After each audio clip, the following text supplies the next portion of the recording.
Now, as we enter absolutely the last weeks of the flying season, where the weather has really gotten cold and nasty, we've learned a lot about the 4 cycles so far. We may or may not get some more test sessions in, I don't know. We have so many other things going on in the shop here, so many inspirational things that are leading us to think of more and more of the possibilities of this upcoming typhoon. We have our plug from Dave Midgley, and we're going to be working on that this week. And we have the yellow plane to convert over, and we have a Sato coming and a Laser 70 coming. So we're just going to have to play the week day by day, minute by minute, and see what the weather allows us to do.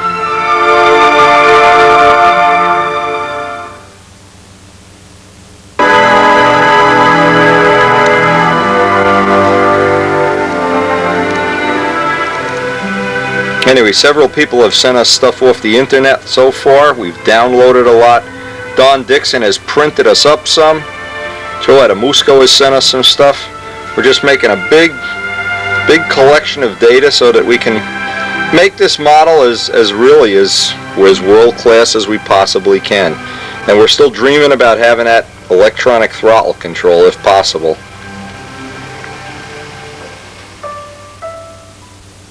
Now this is our next retrofitting project. We're waiting for the Sato, and it'll only be a few days. This will be our next 4-cycle project. But in the meantime, we have the mold that we picked up, well, the plug for the mold that Dave Midgley has done from Woody at the Mass Cup.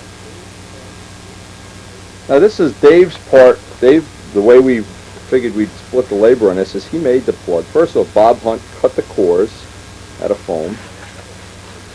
And this is going to be a developmental thing, so we're going to be spending a lot of time doing this. This is an uncored foam wing that's got, I'm thinking and I'm guessing from looking at 64th plywood, a couple of coats of primer, and Dave's laid out some reinforcements on the bottom. This in essence is going to be the plug of the wing when we're done. Now the concerns that we had were how we were going to join the 2 front pieces. And because we only want to make 1/2 of the mold, we want to have an exact mirror image when we flip it over.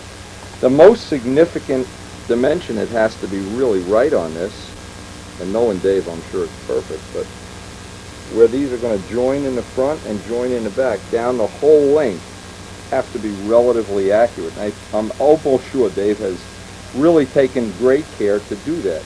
Now from this point on, my part of the job is I have to make a base plate, and I don't have that figured out yet. I don't have a final idea for that yet, but I'm going to try to come up with something.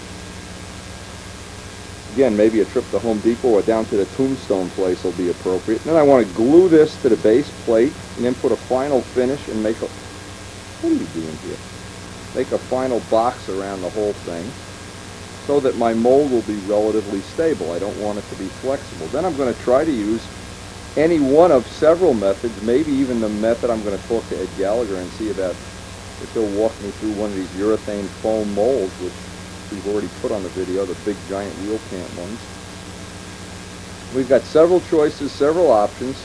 The first step in this is to make sure it's absolutely accurate in every dimension.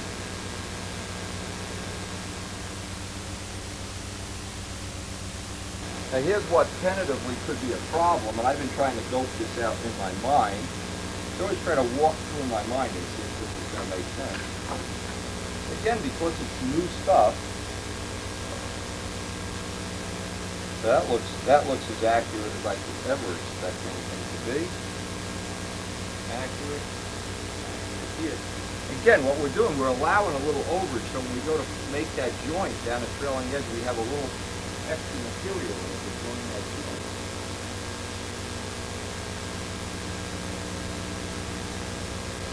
Again, that looks real nice. Bob Hunt, of course, has done a real good job of cutting the cores.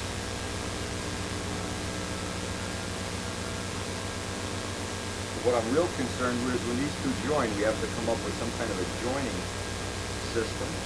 That's our typical standard Cardinal Strega type airflow, Big Jim Patternmaster airflow. Now the other thing that I have to do is when I join these,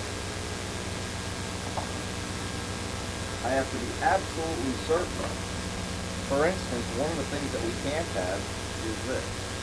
these have to be joined exactly with a straight edge going down the edge, and then with the rest of getting rid of the seam.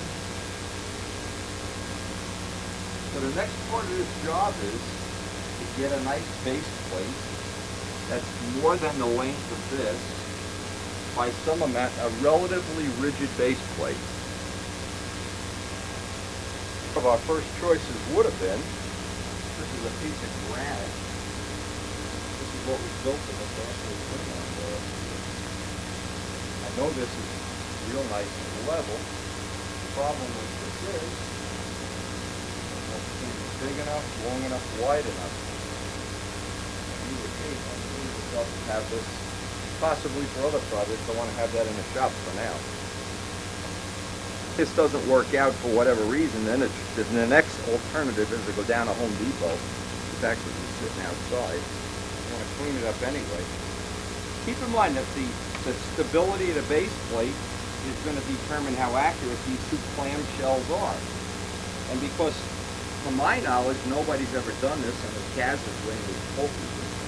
We plug in much smaller panels. We're actually more than twice the size. We want to have this dimension needs to be perfectly flat. Because you understand what's going to ultimately happen is we're going to be joining two pieces. And if they don't match either in this dimension or if they're twisted, they're not going to be that accurate.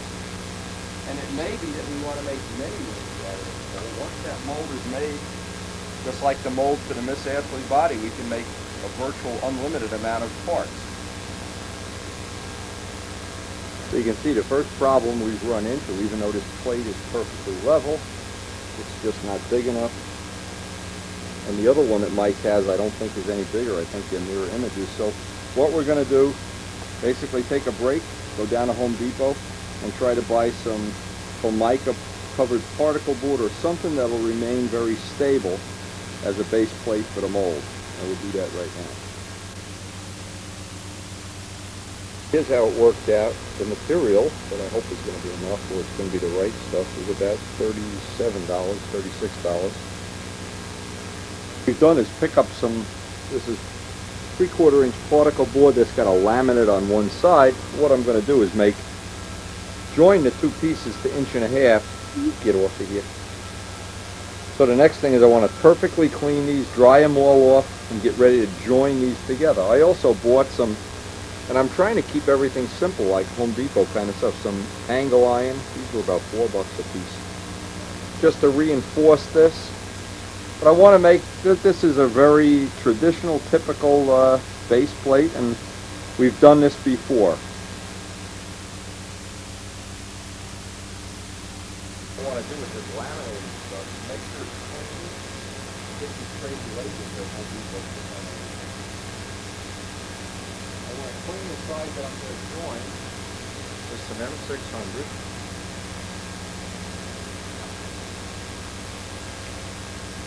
So the epoxy will set, and I'll use slow dry and epoxy.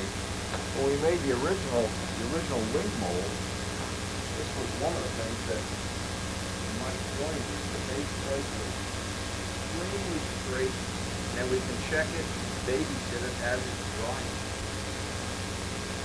Always good to get that underneath to take the laser. Get the M600 off here, both sides, and then we're ready to mix the board. Have this on a perfectly flat surface, and we've been using this workbench like everything around here. It's just well used. I want to clean off all the little goobers of glue, because what I'm going to try to do is as the epoxy is drying, I want to check, and this will be the same way. We would line up any kind of a Titanic. Either like a chin this.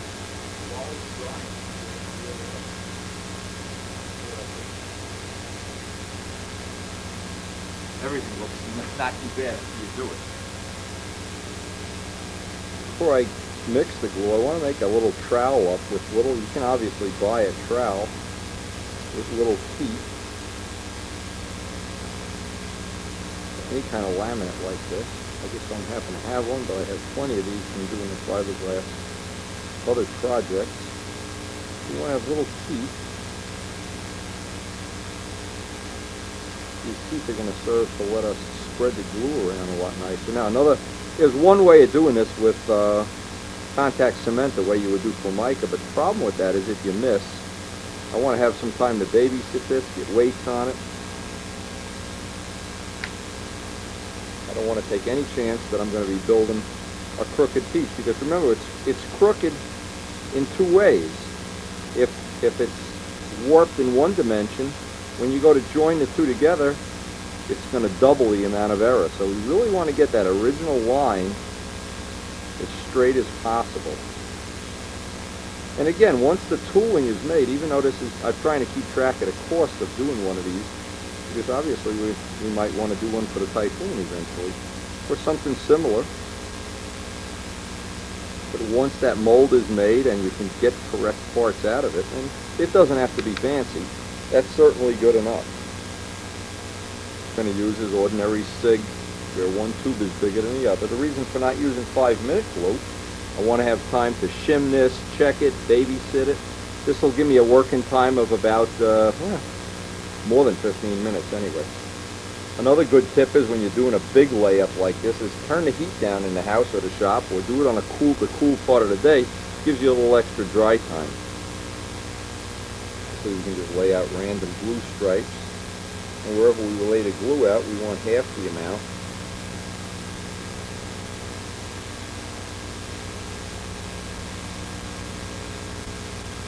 Rather than mix it on a pallet, we'll just mix it right here. These glues are not real sensitive to the mixture. Don't have to weigh them.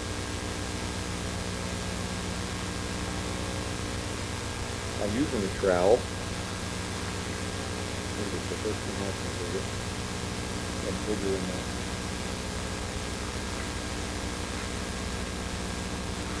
You can see how this trowel is going to allow me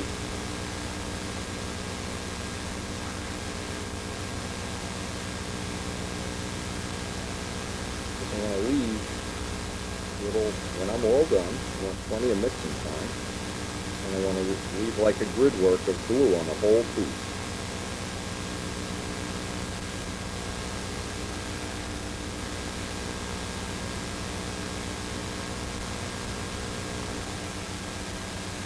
Now the last step, I want to make sure I have glue on the whole. I want to make it dry spot. We're ready to drop in right in. Probably just let that dry overnight. Even though this glue would normally dry in 45 minutes. By the way, another choice that I just don't have any here would be this with nail. Or it's nice to see that we probably would have this will certainly do. Sometimes it's just better to use stuff you already have in the top of the stuff.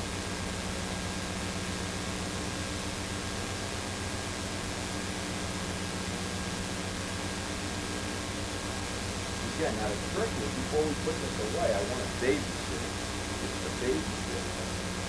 A little time consuming. I want to shim it.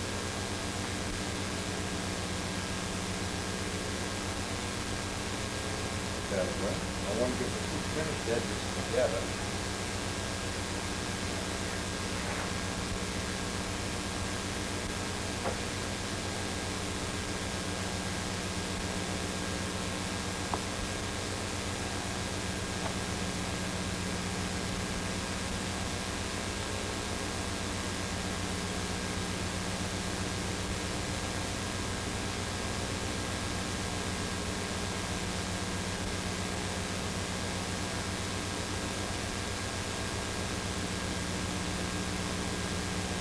Obviously, if the table is not straight, it's up a curve.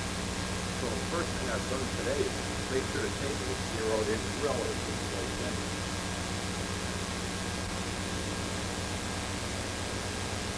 Even if you were making a wing piece, this certainly would be an acceptable way to do it. If you get a rough reading now, as the epoxy starts to sit up,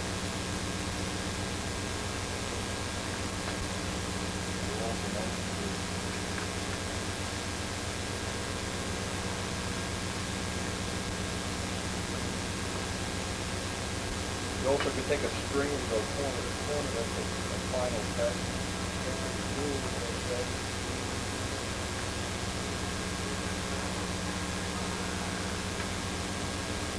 we're certainly within the gauge that we need, within the limits that are acceptable. The thing is, I'm going to put weights on this. I guess cans are both anything. But I'm going to kind of check it out for the last couple hours while I do the email here, just to make sure that nothing is changing and anything is heavy.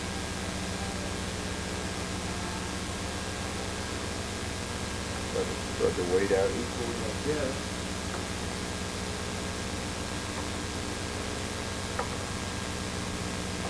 Maybe only 10,000 pounds, but anyway, we can put this. And we'll come back to this tomorrow morning, and let's hope at that point in time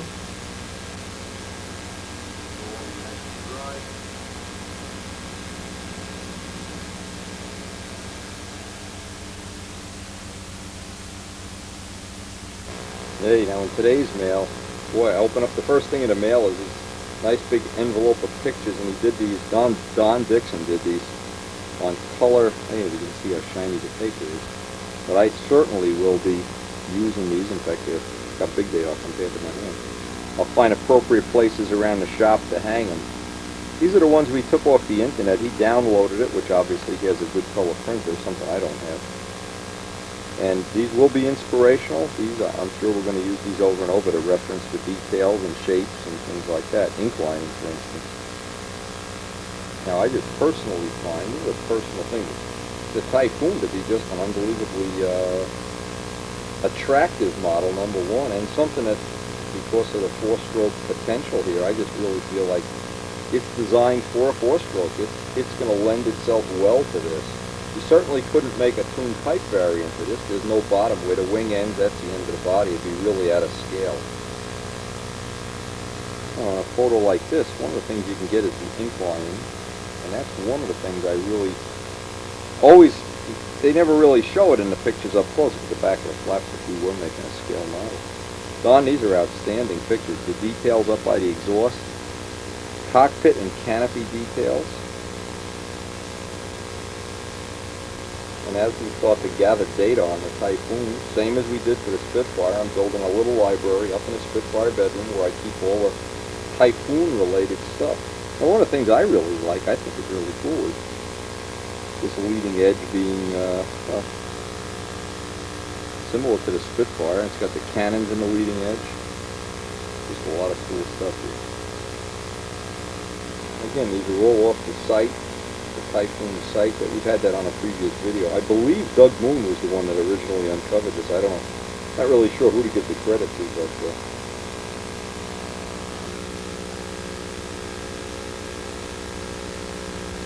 and I need this is one of the three-bladed versions. The earlier versions had a three-blade, later had a four-blade. This has a different armament package too, and different insignias.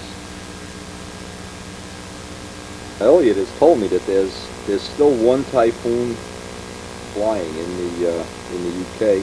There's one left, and we're going to try to get some pictures of that too if we can. Typhoon landing gear detail. A real useful, a real realistic close-up. Now we might even be able to. I'm not going to say we are, but we might be able to, depending on the way the nose works out, be able to simulate this with a piece of screening or something like that. They had several variations of that, by the way. I've read in the Typhoon books I already have. Always handy to have the landing gear details. One thing is it's pretty apparent. They used almost much different than other planes, much larger tires relative to the rim size. Obviously, they were landing on grass.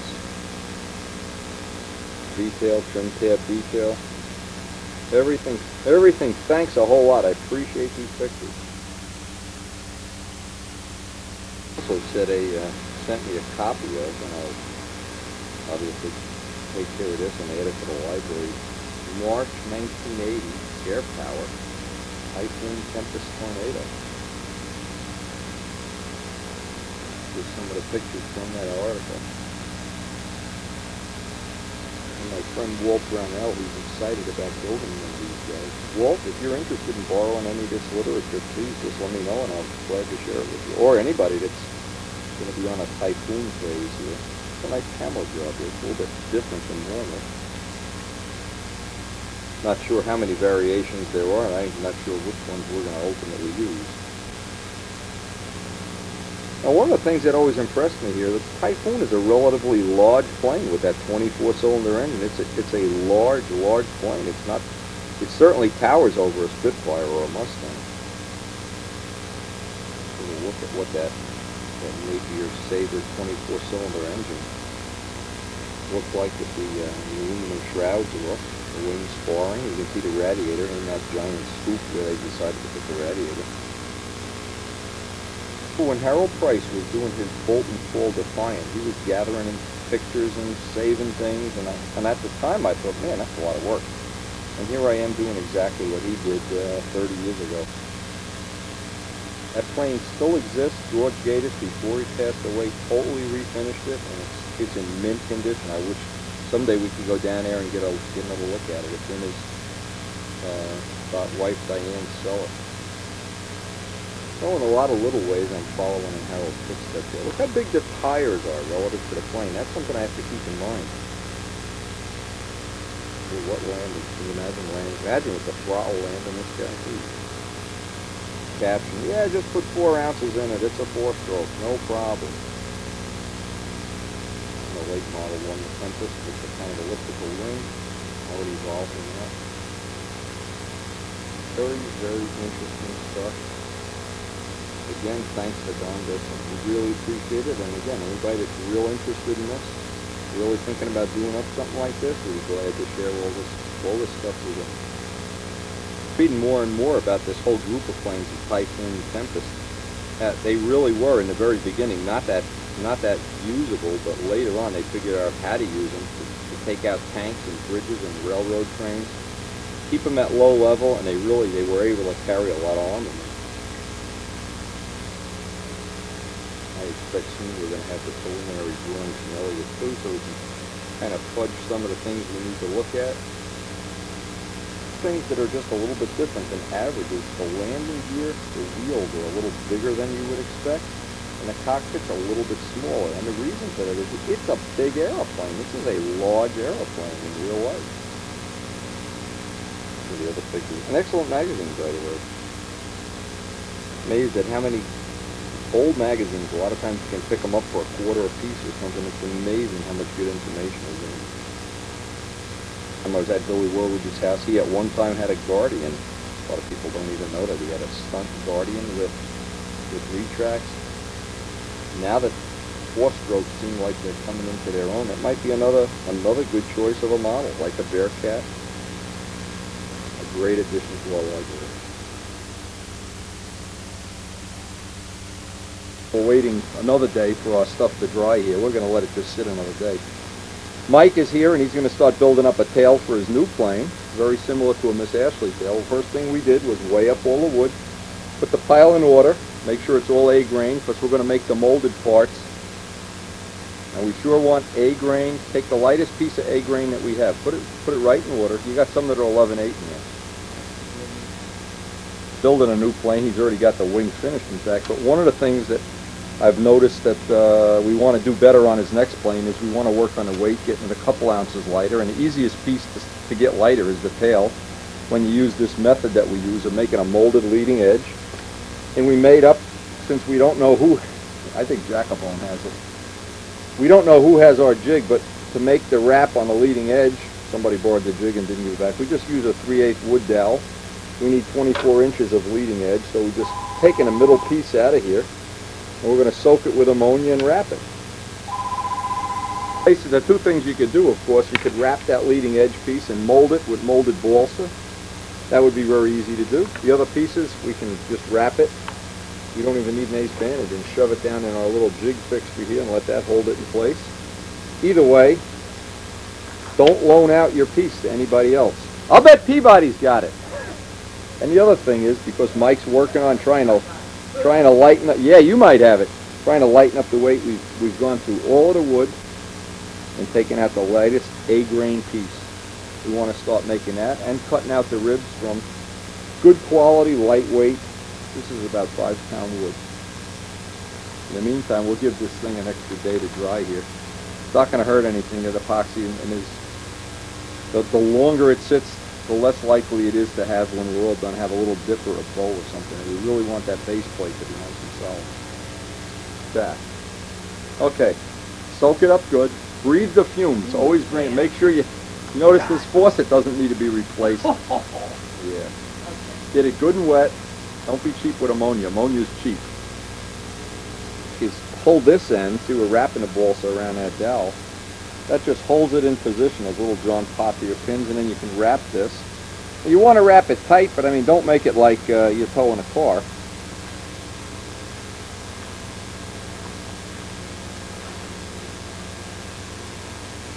A lot of times it's easy to turn this, Mike. Use a little bit. There you go. And just watch that this end doesn't come out as you're spinning it down. Hold that into the mold. And then what you can do is lay this on a table and put some weights on it, let it dry overnight. That'll just put an extra little curve in it. While you get that all wrapped up. Another thing you do today, you can cut the ribs out. Yeah. This way, so the next day you're going to work on it, we'll make a copy of the plans and you'll be ready to go.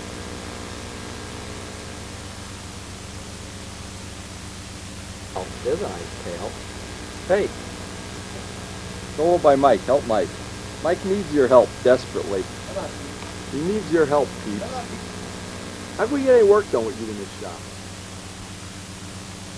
Leave that there overnight. In the meantime, while that's drying, you can cut out all the ribs you need.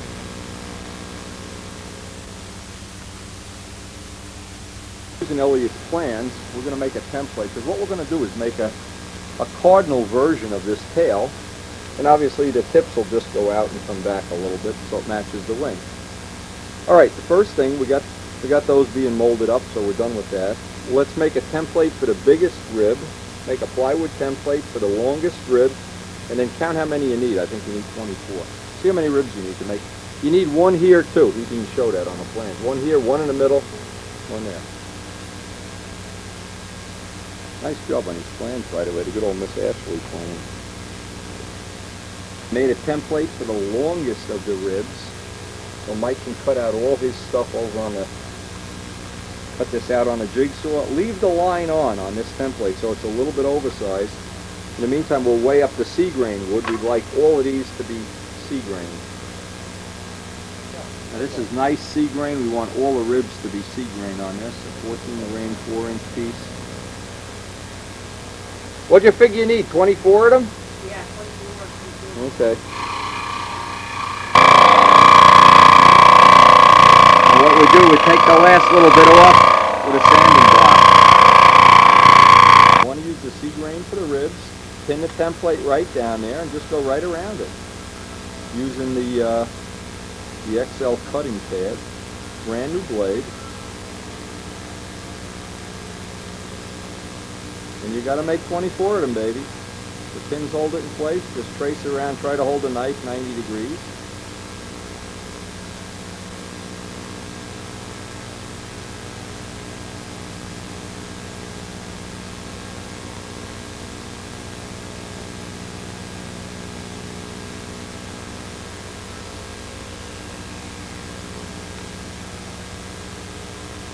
I wish I could turn him to a little generator. I could make some energy from them. Anyway, and make a few extra ones in case you break them when we do the final assembly. At least you'll have these parts made, so the day we come to put it together, you're ready to go. The things I like to do is pre-fab up as much of many of the parts, as much of the work as possible, so that when a day comes that we're going to make the tail, all the parts are cut and they're ready to just snap together like a jigsaw puzzle. For careful block sanding, see another way, you could put a pin through all of them if you really wanted to. No reason to. They look pretty nice. Just make sure they're all even. Like a deck of playing cards. You're all set. Okay, now you could make the stab ribs too. Since the stab, all the ribs are identical, make the same thing. Make up a little template out of plywood. Count how many ribs are on the plans. Redundant, just make the same thing. Since one of the things we've come to the conclusion of is that the tails, the elevators not having any taper, guarantees they're going to be relatively straight, because we can build this whole thing on flat surfaces.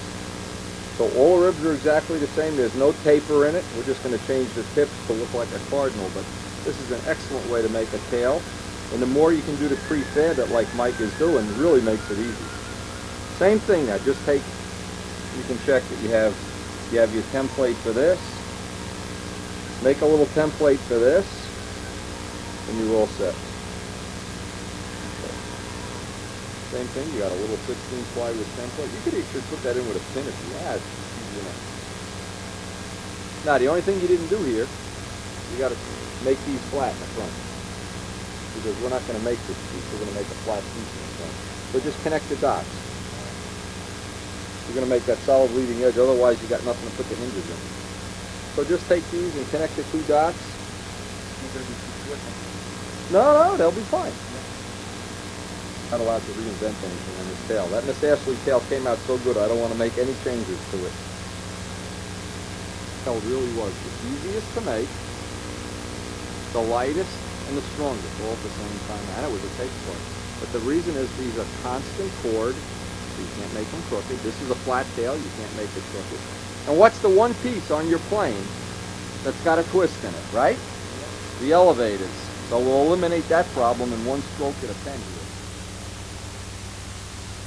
So even this one has a very little taper in it. But you still, when it's got any taper at all, you can't build it on a flat surface. So even this, if I was making another little cardinal, another one of these, I'll just make that a straight line. There's no way you can make a crooked tail when you do that. It's really bulletproof. Now Mike's got all his tail parts cut out, and later this week he's going to take them out. I think he takes a lot of them. Really likes them. Really, his work he can only do when the weather is appropriate. Anyway, these are the giant, the ball tools that we had when we laid up the little cradles for the carbon stickers. And what I'm trying to do is figure out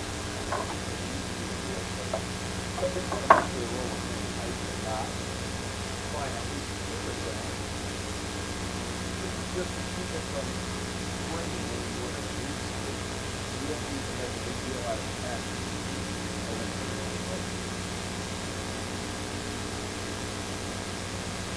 What I need to do is just take the straightest side.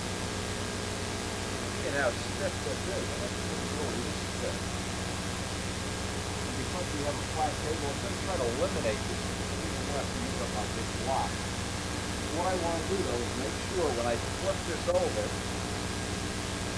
that it stays as true as possible. Now, one here,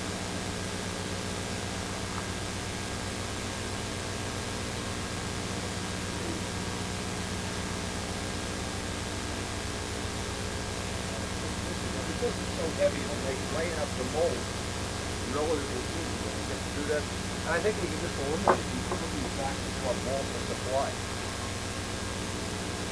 I need to do plenty of analysis, right?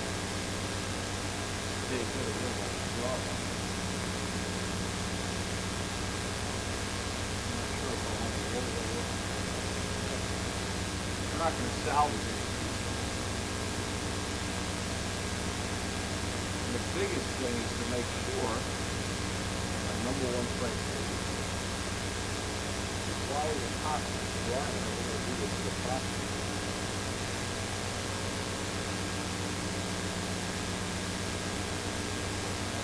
Mark this ahead of time.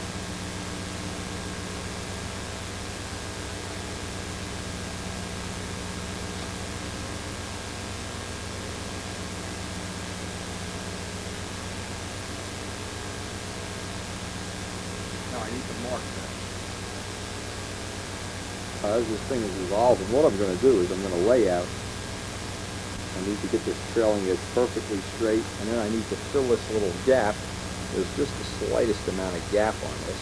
But the first part of this is to get this tacked down.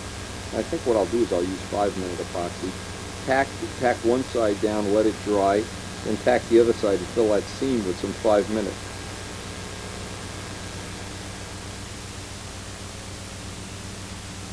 Okay, the 5-minute is dry. Now I'm going to repeat the same thing on this piece. Being real careful to make sure while the epoxy is drying that I have that trailing edge really perfect alignment. Now the trick here is, because at one side the epoxy's already dry, mixing up a new batch. This is 5 minutes, because I want to tack, in essence, I'm tacking this in place. Before I go any further. Now, why not use CA? Well, you know what I'm afraid of is I get a little bit out of alignment, and I have to tear it up, and a lot of Dave's handiwork might be lost that way. This, I think, is just a cost-effective way of doing it. It's going to give me a little extra time. And since we've never done this before, I anticipate at many stations in the progress of any new development, you've got to be realistic here. You might have to go back and rip it out and do it over again. This is our first one. We've made it longer. There's no tips, because I wanted to keep it simple in the beginning. No tips. We can make molded tips. We can make balsa tips. But the first thing we wanted to do is be able to do this centerpiece of the wing with some level of reliability and see what these parts weigh. Try different materials, different resins. We have the Epon. We have our normal Pro Set resin. Now I'm just using that piece of tape as my guide for a rough alignment.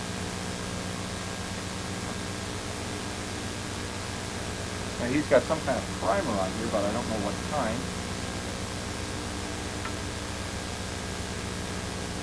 Critical dimension, I don't want to have it wrong. And I see I have to work on a gap here in the middle. That I'll work on.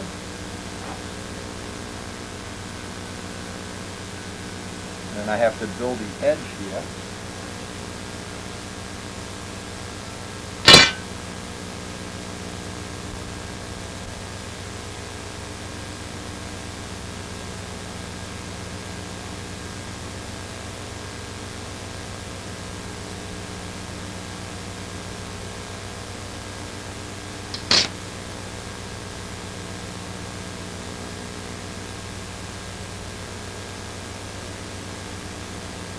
Okay, now we're going to let that dry before we go any further.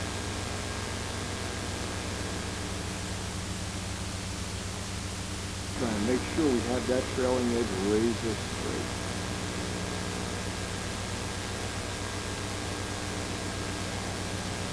Now we're going to wait, before we do the next step, we're going to wait for all this glue to harden up and get, preferably that we can work on it. And what we'll do the last thing today is fill in all these edges with possibly some Aero Epoxy Light or some Bondo, either one would be okay. I'll see if I have any fresh Bondo. And then we'll let that again has to dry overnight.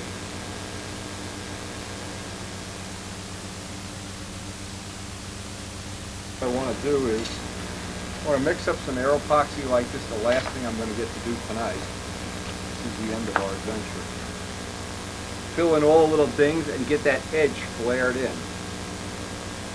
Now what I want to always do, whenever you tricks with Aero Epoxy Light, always stir it up.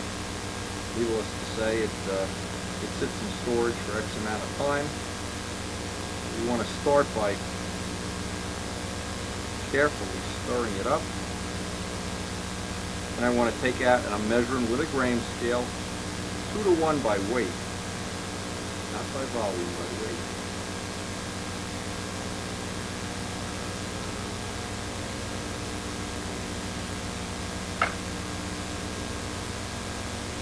Now here's part of what I've seen when people have problems. Usually it's because they try to use the same spoon for both the Aero Epoxy and the hardener.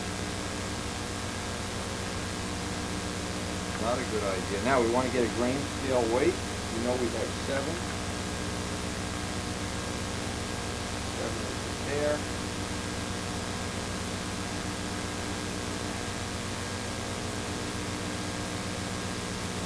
11. Before we want to add 8. Take a brand new spoon. It might help if I use the instead of using a lot.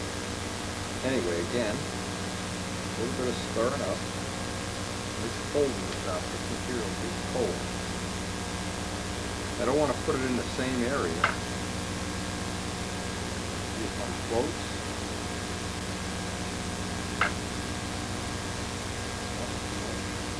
want to get that spoon in.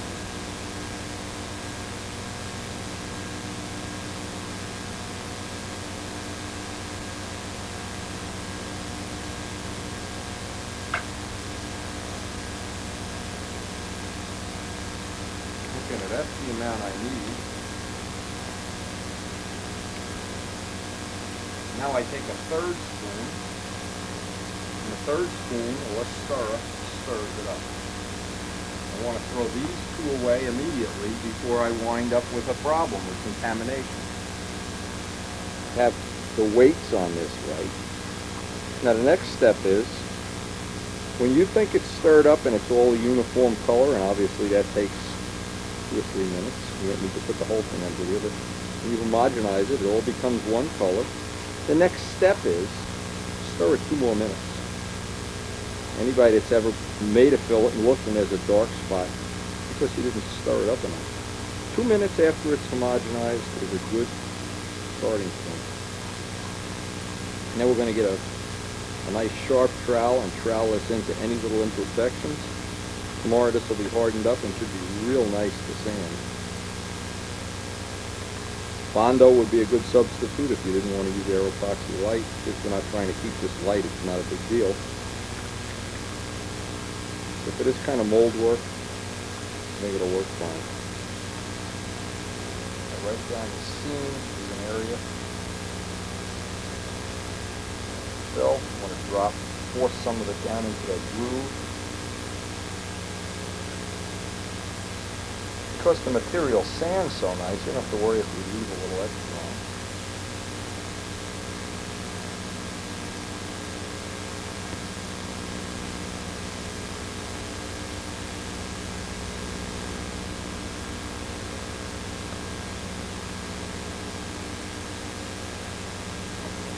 Now what I'm trying to do is build a very tiny fillet around the whole edge.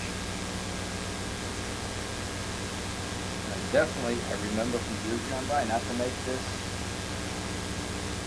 that there's a little lip going underneath.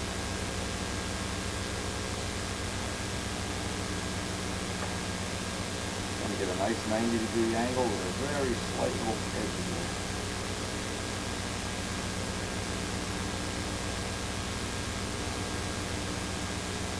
And obviously the Aeropoxy Light that comes off, you can just use it over again. Use it around the whole perimeter of the wing.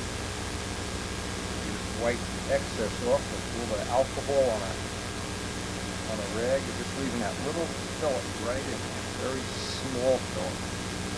Okay, same scenario, I'm just packing the material in by bare hand, running a trowel down it, wiping the extra with alcohol.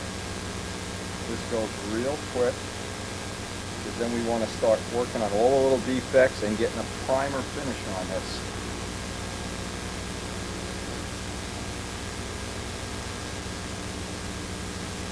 Some old Bondo that I had, and I'm just using this up because I don't want to waste the whole tube of Aeropoxy. I'm going to build the tips up. Now the reason is we're not making wing tips here. This is the only sort of place when we actually lay up a mold, it has some place to ooze out the resin rather than a 90-degree shot. This will act like a draft angle. And whenever I'm building a Bondo like this, it's easier to do it in 3 or 4 separate coats. Not when you try to do it all at once, it all like a cake thing. It tries to fall over.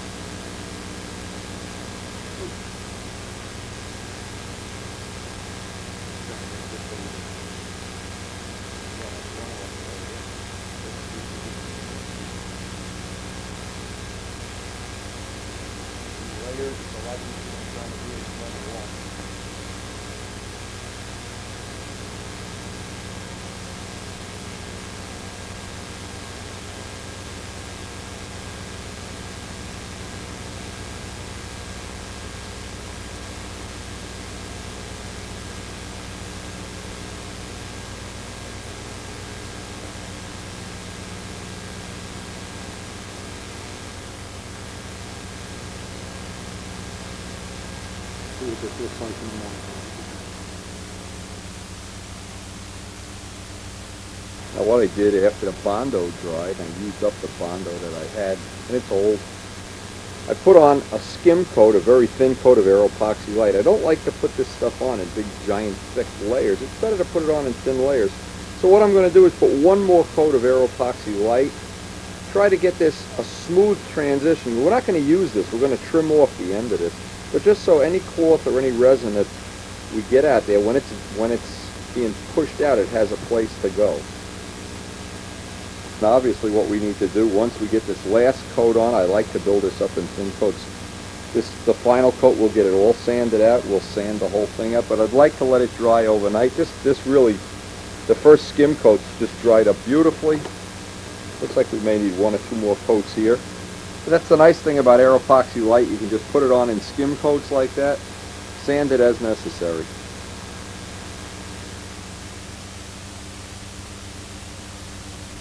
Again, it's always easier in my case, I find it easier anyway, to build these areas up in several thin coats rather than try to lay it all on at once. Even though you can do it that way, I just think you get a better. Well, in this case, we're not under any rush here to do this. We'd like to make this as nice as possible.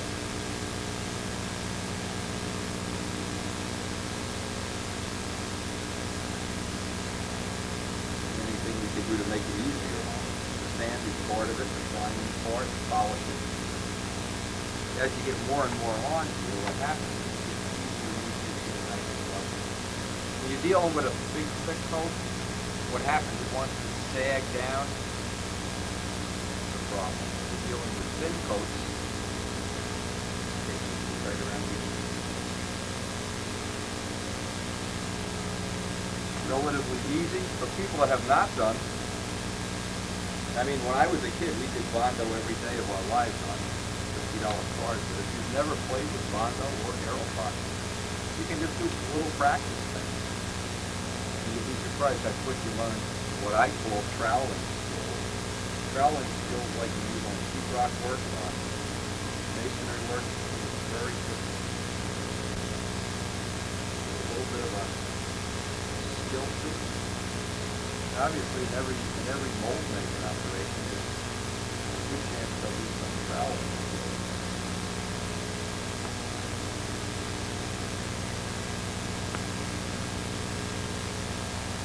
In that last little bit, you can just run the trowel down.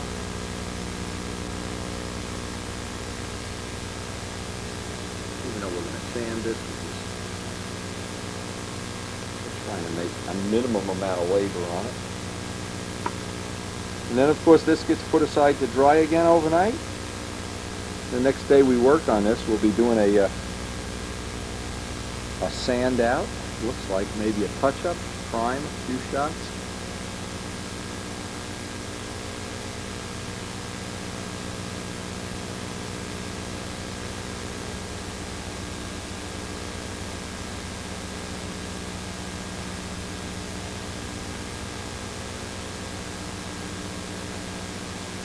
Like making a prop mold, and we haven't really made a prop mold in a couple of years. That's one of the things we need to, once we figure out exactly what prop is going to be our best prop on this 4-stroke thing.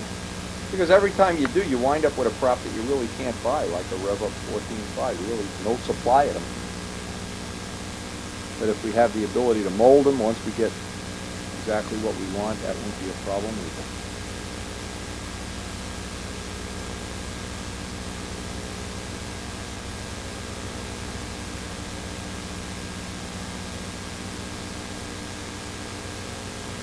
Coming up this weekend is our last contest of the year. We are done flying for the year. We are basically, from this point on, hopefully be ready to start molding wings and doing typhoons. And maybe some sport flying on the 4-strokes. With Sato going comes this week.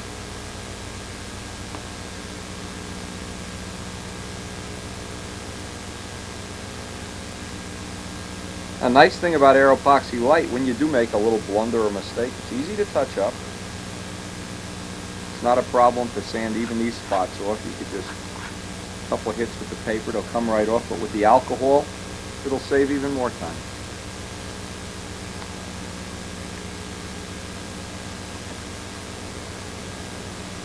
Just a little damp alcohol, gets rid of all it. Look at that bird. Anyway, we'll set this aside to dry for 24 hours. A lot of other projects to work on, but Mike's going to get his tail started. I hope this week we're going to have another shift to work on.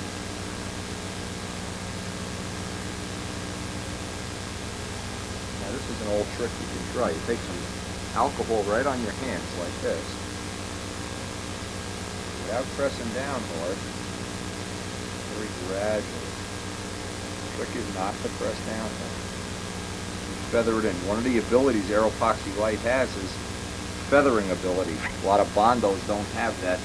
They will not feather in that smoothly, which will result in hopefully a little nicer product coming out of the mold. And since this is our original experimental mold, we'd like to make it as nice as possible.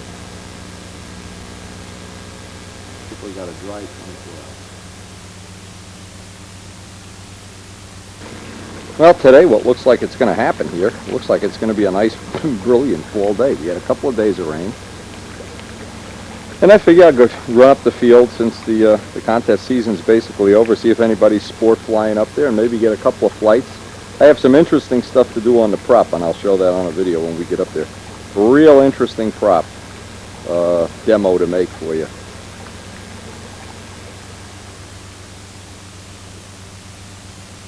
Right away, this is for Don Dixon. There's Maggie. And Maggie, you're doing just fine. Maggie's getting along with the other four-stroke fish here just fine, as you can see. Anyway, we'll run up the field for a couple hours. The contest season is over. It frees me up in a lot of ways to have a lot more relaxed test sessions. In the case of this four-stroke thing that we've been doing, we really have treated it as if it's the most casual of things, for the simple reason is we're just enjoying every minute of it. And as we probably, a week or two from now, we'll be putting the cover over the pond. Typically this time of year the leaves start falling. You can see the leaves are down here in the Jersey area.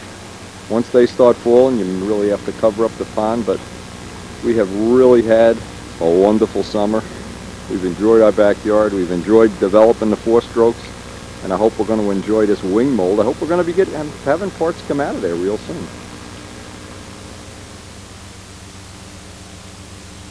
And about the only sad note that I've had to deal with here in the last couple of weeks, and it's something that may ultimately get to be a real problem. My mom, who's 84 years old, has just for the first time in her late adult life become seriously ill, and she's become a, well, we don't know yet whether, we don't even have a real diagnosis, but it makes me sad to think that at this time of year when everything is just, everybody's just enjoying the fall weather here and enjoying the garden, that my mom isn't here. Anyway, we're going to run up the field.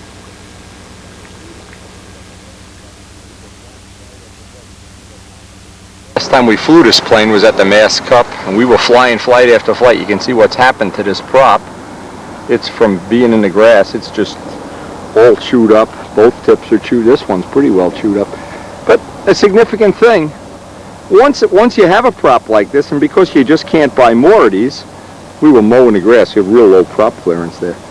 One of the things it's going to allow me to do is make a rake tip prop. Now, usually my feeling is always with props, it's only this last inch that really does the majority of the work. And I don't like to cut up props just to test them, but I know in the past, especially on big diameter props, if you can thin this area out and rake it back, there are some shapes that respond well to that. So what I'm going to do is I'm going to take the prop off before we even fly the plane, put on one of the other props, get a square one setting, and then take this off. Maybe I'll do it at the shop, in fact, instead of doing it up here, and make a rake tip prop out of this. It's just one of the things. I wouldn't cut up a new prop, but because I already have this one chewed up, and boy, that really took a beating at Dave Cook's contest, and we just kept flying and flying and flying. Anyway, it's very similar then to what an APC would be, but a wood one, which would be, different in a lot of ways. In fact, the biggest way is it'd be lighter. We've been kind of successful. I've been making a lot of prop notes, and I really feel like the Max 70 is really an engine that wants to have a 14-inch prop, 14.5, maybe one cut down, I don't know. But one of the ones I wanted to try, here it is over here. I have a big, it's the equivalent of a 14.5 in carbon, and I've never had it on a plane. So that's the one I want to try. Just because we're just basically out here taking a lunch break anyway. We'll be out here for an hour or two. Nobody else is on the field. We can do some of this prop work. And anytime I do I always bring the balancer, and every time I put a prop on or take a prop off, check the balance. Check the balance, especially that prop down there. I'll bet the balance on that is real good.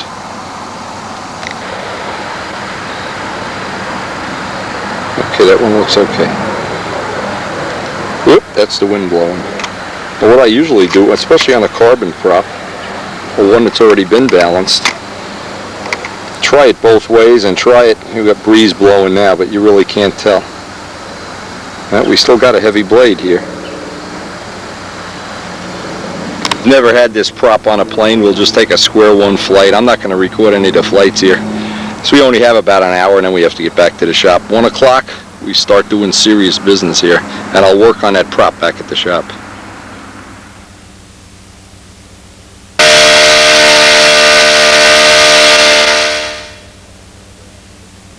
Now, just a gut feeling. This prop has a lot of potential. I'm kind of sorry I haven't put this on the plane yet. I didn't want to dink it up flying over grass and with these low prop clearances that we have here.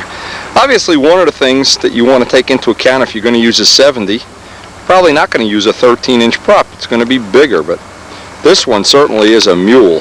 This one is one of the better ones. So we're going to spend, rather than even switching props here, I only have time for 2 or 3 more flights. I want to get, now what I do at this point in time, the needle is already set, but I always like to go out 1 click and in 1 click just to see if anything changes. Then I'll try going out 2 clicks, in 2 clicks, see if anything changes. Because what I'm trying to establish is a range. And usually I have about a full quarter of a turn where this will run with virtually no difference. It just stays where it is. Then if I want to slow it down, I close the throttle a half a turn or a full turn or open the throttle. And I think it's at about 2/3 right now. A little trick I've learned, and it's probably not real significant, but it's something worth keeping in mind. What I've done in the past is just angle that muffler down even about 2 degrees. I've tried running those rubber things, and they don't seem to make any difference. They keep some of the oil off the plane. That's probably the best thing you can say. But one of the things that's worked really well is just angling it, because you have that choice. With a 2-cycle, it's in alignment. You can't angle it down. If by angling it down even about 2 degrees, it keeps about 90% of the oil off the plane. And that's not a big deal, but if you're going to fly and spend all day flying, the fact that you don't have to wipe that oil off the plane just seems to be a little bit of an advantage.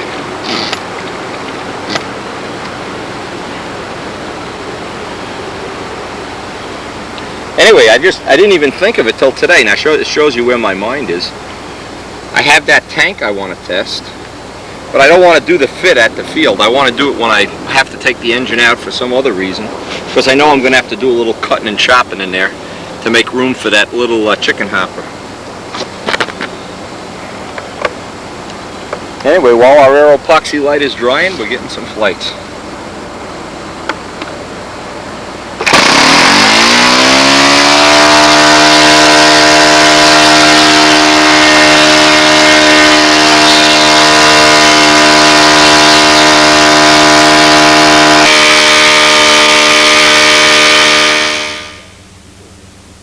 Now we learned something already. This prop has added about 2 clicks to each side of the needle range. And what I've even done here is, well, I'm not really sure how this relates to the 14.5. The test that I have to do is at some future time see what this engine will turn with this prop, then immediately put the 14.5 on and see if this prop is loading the motor less or more, but it's given me a much nicer range. So what I'm going to do is kind of just leave this prop on for the rest of the day and for this weekend that's coming up, because we're going to have some more test pilots here. This is the last of the club contest. The Flying My Contest season is over because we have a wedding in a family for the second weekend, but the first weekend we have the first half of the Circle Burner contest, and we'll be shooting video and judging and letting people fly this plane. we're at the end of this session. This is the last flight, but at least it was something accomplished while our air epoxy's drying. There's only one problem. It's 1 o'clock. We have to be back at the house. See, I got to figure out how to get somebody else to do that part of my life, and I'll be all set.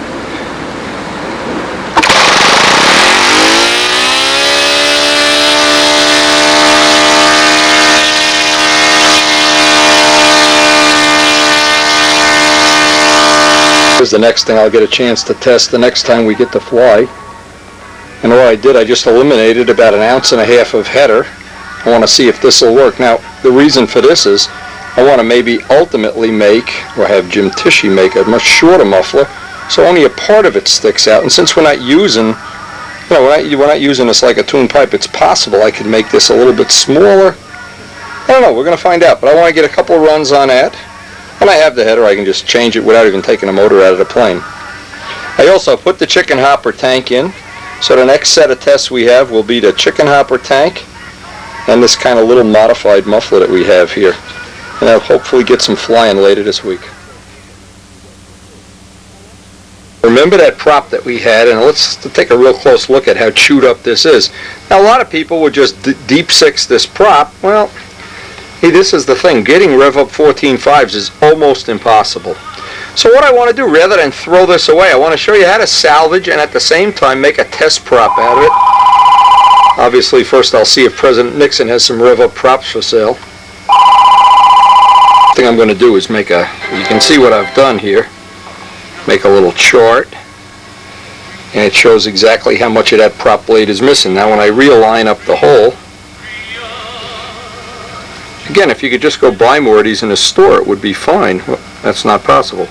Now what I want to do is, I can see this is the blade that has the least amount of material off it. So what I'm going to do, now if you've ever seen pylon racers, you know they all have, virtually all have these rake tip props. Well, what we're going to wind up doing here is make kind of a pylon prop.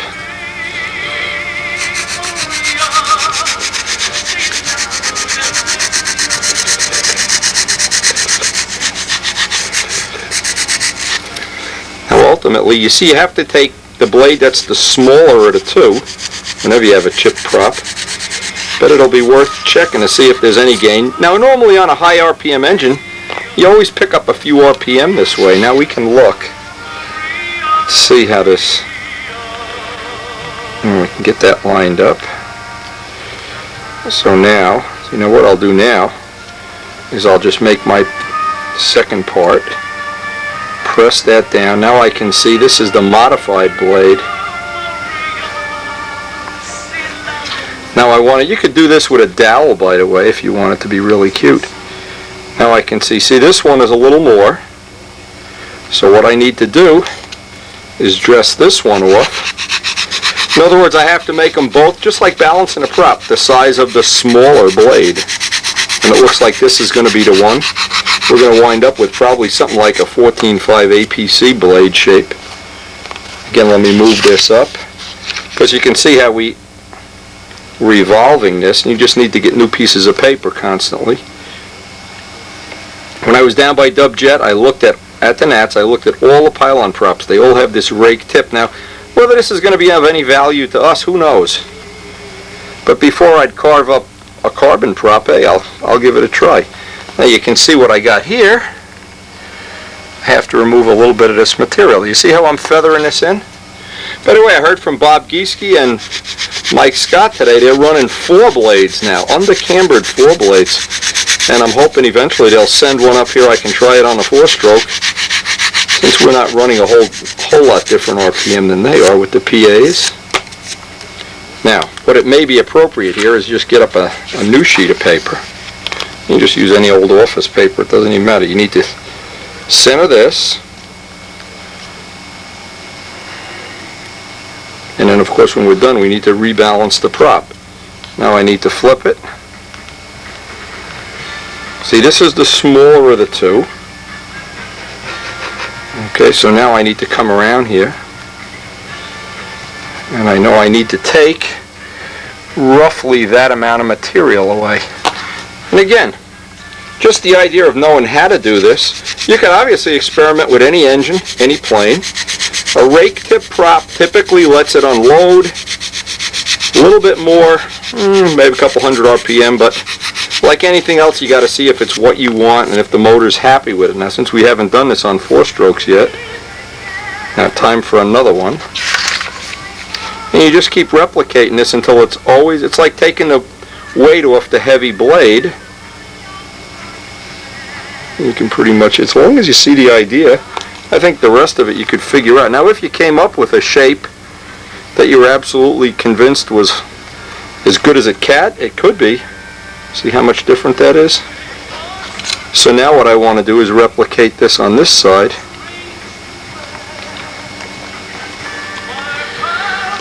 And I just can see, this is because it was chewing up the grass unevenly there up at Cook's Contest.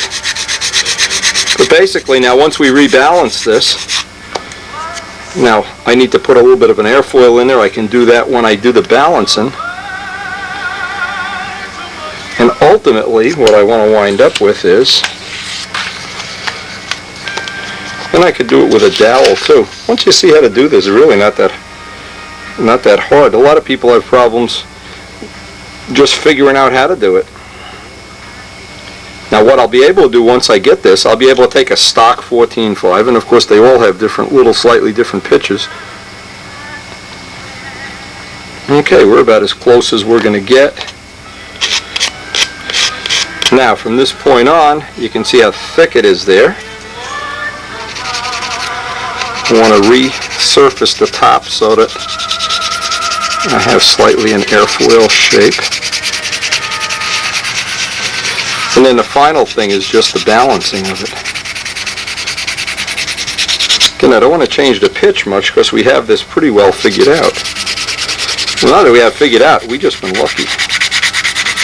And with the Sato coming, Sato is due to be here tomorrow. Mr. Don Dixon is gracious enough to let us use his Sato 72, and we're going to get one of these props on there. I would assume we're going to start with this. Now, let me just move to a new area. And if we have this accurate.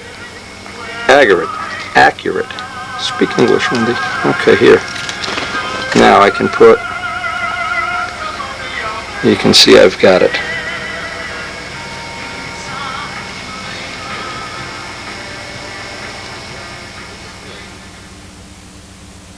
The next step, I don't have the good balance here. Do just get this rough in the wood. I want it balanced. And I have those tips airfoiled now, and I just, using my bare hand, I can kind of feel if they're unequal. Now what I want to do is just run a little bit of thin CA on these, because this is raw wood and this will tend to really take a beating. Remember, elliptical tape, elliptical tips, elliptical tape. The more efficient elliptical wings, elliptical edges on propeller are a little more efficient. You get have a little, again, it's why do pylon guys use them. But again, we'll do our own little test here. The way I get this is I put a little thin CA on this, and then needless to say, this hardens up the wood, fuel proofs it a little bit, and then I'll go back, and the edges are extremely important. Go back in, rebalance, make sure I haven't put more CA on one blade than the other.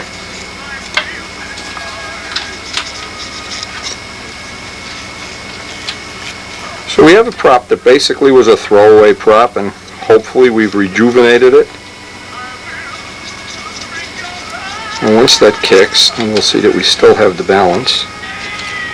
We'll have another experimental blade shape to try. It looks a lot like a Spitfire Seafire blade tip. So look at a real 5-bladed Spitfire.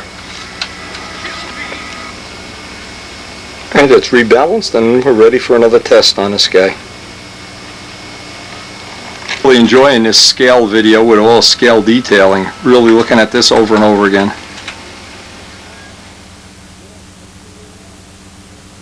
Look who we have to share the field with this morning. Yeah, shake your rear end. Go on, get out of here. Grass is soaking wet. Want to test that tank. Did a little work on a plane, cosmetic work, and like to see if this little chicken hopper tank is going to be any good.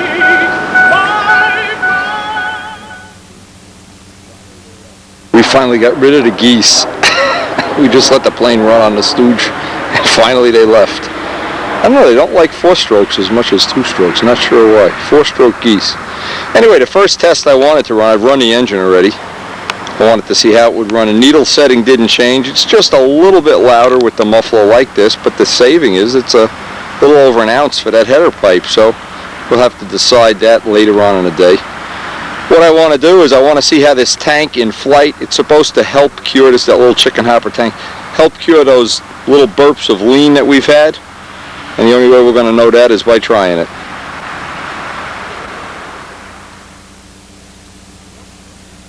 Out here early in the morning like this, there's a couple of advantages, a couple of disadvantages. One advantage is it's nice and cool. So we get to see as the day goes on, and we're only going to be here 2 or 3 hours. We get to get some idea what the range is. And like anything else, if you have a setup that you got to monkey with and needle with all the time, it's really not worth too much. Also, this chicken hopper tank has about a ½ ounce more capacity. So that should be, well, interesting to say the least.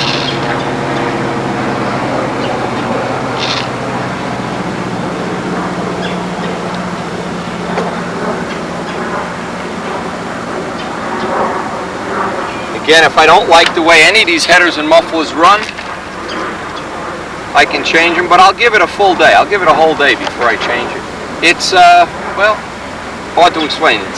It sounds a little bit louder on the ground, but we haven't flown it yet, so sometimes in the air you don't even hear the difference.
that vertical 8 in there.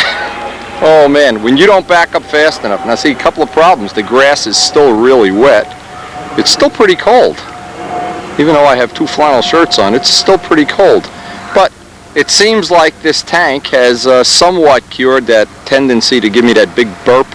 What we were trying to cure is that burp at the top of the hourglass, and that couple of the other little places. I had gone through that on a previous video. The tank seems to be working, so I guess that's one little success. The muffler is just a tad louder, but certainly not objectionable, and we have saved the weight. So we'll go back and forth with that several times, because when we get the Typhoon going, of course, we want to have some kind of in-the-body muffler. We hope Jim Tishy's going to be able to weld, or Warren Walker be able to help us weld that up.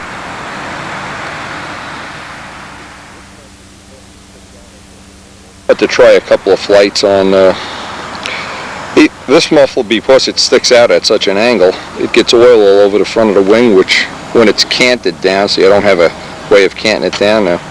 This I'm certainly not going to run something like this on a Typhoon, but just gives me an idea of what you can and cannot do to the exhaust systems on these before it becomes a problem. And this is a good time to experiment. After playing with this for quite a while, I'm going to go back to the original header. I'm just not happy with the idea this whole plane is getting oily now with the muffler, and then just by canting it just down a little bit, very little oil gets on the plane.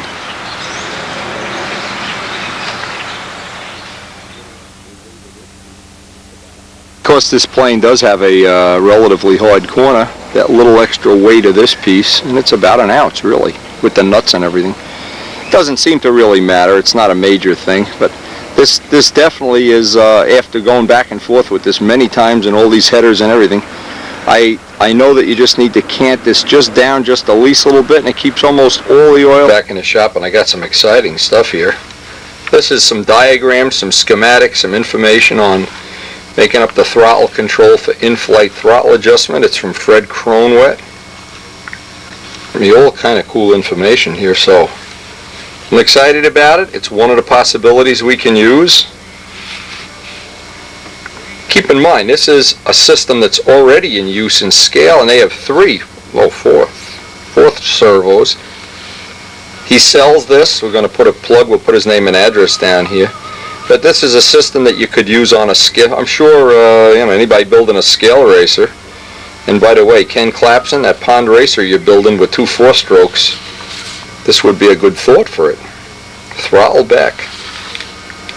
Okay, and this is the source. If you want a copy of this, you can contact Bill Young or Fred Cronwet and get the information. Look it over. I thank him right away. Now, what I want to do, I want to get back to sanding out that wing. Nice, this aeropoxy light just powders and feathers right off. Always best to let it dry if you can, even an extra day. It just gets even easier to sand. We want to sand this out. We want to mix up some Brodak primer and try to get a coat of Brodak primer on this before the rain comes. Looks like it's going to rain any minute. It powders right off beautifully. And we don't have to make this real fancy. This is just going to be a runoff area, but we do want to get it as smooth as possible before we put any primer on there. Cool thing, I'm sanding the wing out without realizing I'm checking out the video. Look at that nose. Oh, unbelievable. This is a great video, this scale detailing video. Last little bit of sanding I like to do outside with an orbital sander. Just keeps the dust down in the house. It picks up all the high spots.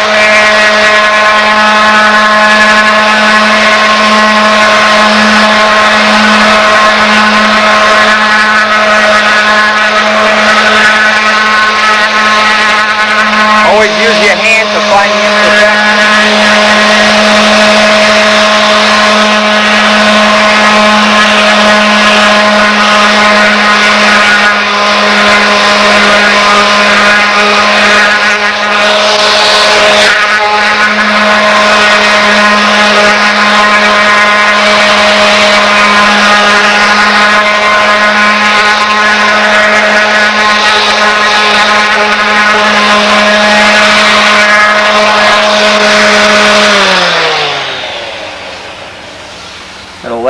I'll do before I prime this, I'm going to get the broader prime.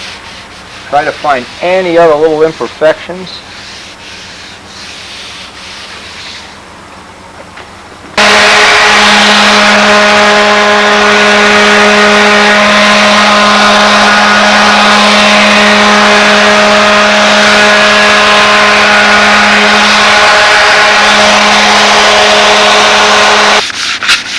Little bit I want to get a piece of that sticky back paper.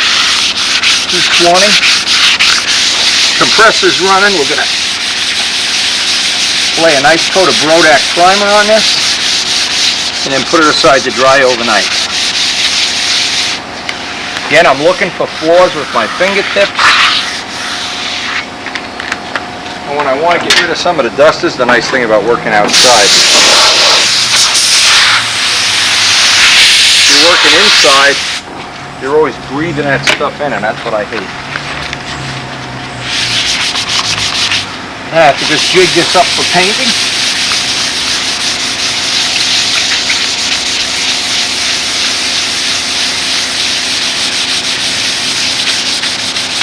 By the way, I want to thank Lyle Larson again, our friend in the world of pylon, who that video that he said has a lot of good ideas.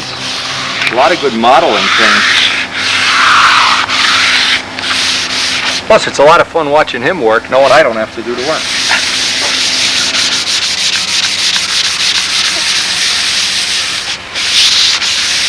Alright, I'm guessing that's about ready for spool. Yeah. You can see how nice that's powdering off. Edges that I want to get right. This is whenever I've had trouble with. So don't forget, these two parts have to join. We have to create some kind of a little joiner there. And I'll try to fill in any little imperfections with that Brodak primer.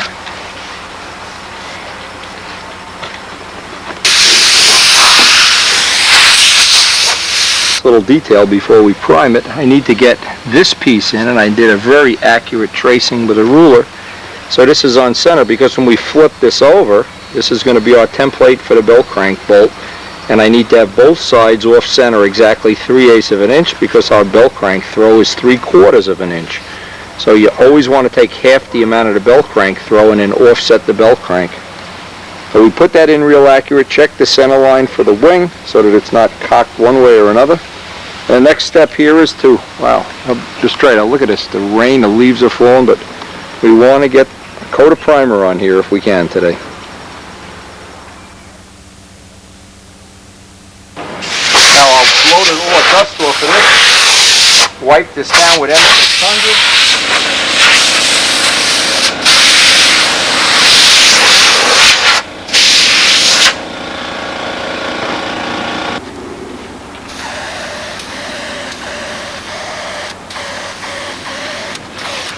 Now I get on 2 or 3 coats, maybe an hour or 2 apart.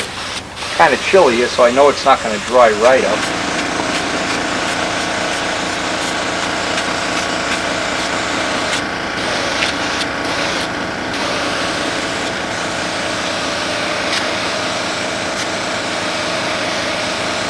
Again, a nice thing about the Brodak primer, it sands so easily.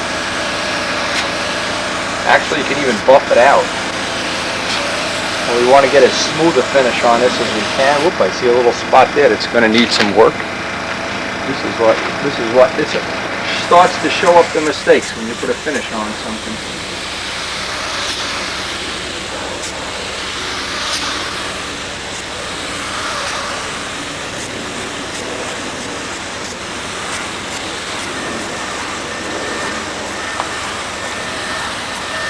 Another thing too, if you do get any runs in this, they come right out. Sand right out. Famous last words.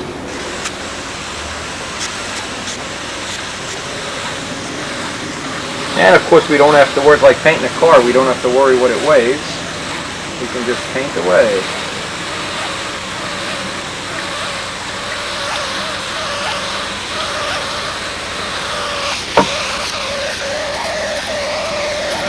Important thing is to get all these edges filled and that little area up around here to get a radius on it.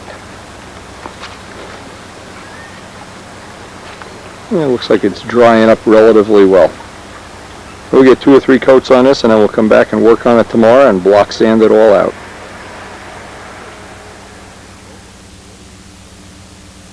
Oh, look what just came in the mail from Don Dixon. This is Don's motor, of course. Displaying it store. Yeah, we're going to display it in our plane. Anyway, I really look forward to seeing this. This is a Sato 72. Look at some of the features. It's a Hemi head engine. It's supposed to be a high cam series. Well, we'll find out. Talk is cheap. Ah, no motor. Don, what is this? They sent me an empty box. Just kidding. We do have the motor. And it's a beauty. I'm not interested in the box. Has a very similar to the Max 70 exhaust system. In fact, a smaller, neater little muffler. Some of the features, if you look in the muffler, you can see there's a baffle in this muffler. It has a real nice fitting. Now this is a one-piece cylinder. There's no head. You notice there's no head screws? Very aircraft-like. Now, I've never had a Sato. You can see the carburetor is very similar. In fact, I'm going to measure, the only thing I'm going to do with the Max, I'm going to measure this Venturi swept area, because this looks a lot smaller than the Max. But again, the Max is you never run it wide open. Anyway, the idle adjustment screw, the little carburetor adjustment, which we may or may not be able to use. And we're not going to be able to break it in today. It's too late already in a work day. But we'll get nice chroming on this. By the way, I think they make a version of this that's all powder coated and gold anodized and everything, which should be kind of cool. It's got the same breather, same as the Max 70. Now, what I'm interested in seeing is, I want to see if it's going to be an easy retrofit or if we're going to have to be doing some cutting and grinding. Again, we'll find out. It looks like it even has the same needle valve. They tell you in the directions this should be open 5 turns. The Max is a turn and a half. So anyway, until tomorrow, we'll sit and dream. By the way, another nice thing they give you with this, and I need these decals. We can't live without these decals. But they give you, and the Max comes with a little note that says no tools. This comes with little tools. I guess these are for a job. To read the instructions again. Adjusting the valves and things like that. Anyway, nice set of instructions. And don't you love these instructions? The first thing, don't put your nose in a propeller and don't yada yada yada yada. But they do give you, and I guess all the Japanese engines are like this. They give you parts lists and very nice. Anyway, but the critical thing is, are we going to be able to use it? That's the whole thing. The YS is a beautiful motor too, but again, really, really difficult. Oh, that must have Sato on the phone right now. Have to get a hold of him. Now, in a letter from Walt Brownell. By the way, we got 2 things today. I got the thing about that custom handle for the electronics, but Walt Brownell is, as we speak here, testing some of the insulated lines by putting loops in them and trying to see if the controls stick. Well, we're going to have to do that test too at some point in time. So if anybody has a set of these insulated lines and they send it to me, I'll be glad to test it on one of our old planes, of which we're starting to have a whole air force of old planes. Walt, I have to tell you something. I love your twin, man. 2 4-cycles.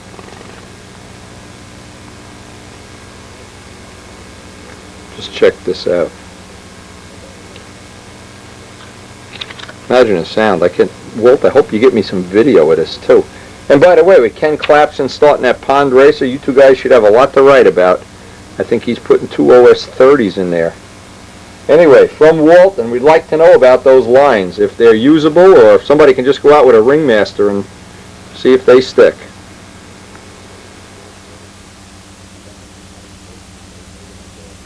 Coming up in the next week is Jamie Kajeski's birthday, and I got her this nice poster made holding her dad's plane. These are really nice. I always like to have these hanging around the house for one reason. You don't have to paint the walls if you put enough posters up. Anyway, again, congratulations to Jamie and to her dad, Mike. We'll probably see them tomorrow. Jamie, I don't know how old you are, but you're a lot younger than I am. that really gets a little messy, and because it's pouring rain outside, I can't go outside, and it's cold, I don't want to be outside, because the problem with it, if it's real cold outside, this particle board is going to start to want to twist and the moisture will pick up in it. So what I'm doing is I'm sanding just a little bit with a block. There's a couple of imperfections. There's one right in the center joint here, and I want to get that out. And if I can't get that, there's one right out here. It looks like somebody put their thumb through, right over here. But you have to feel it with your bare hands. Your hands are what pick up. You can't tell by looking.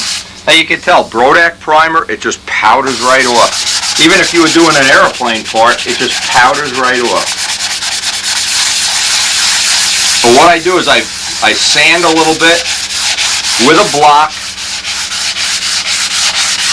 and when I think I have it almost right, then I'll take the vacuum with a little brush and vacuum this dust up. You notice how the dust isn't going into the air because it's heavy. All the dust basically stays, the primer, the ingredients in the primer stay right on it.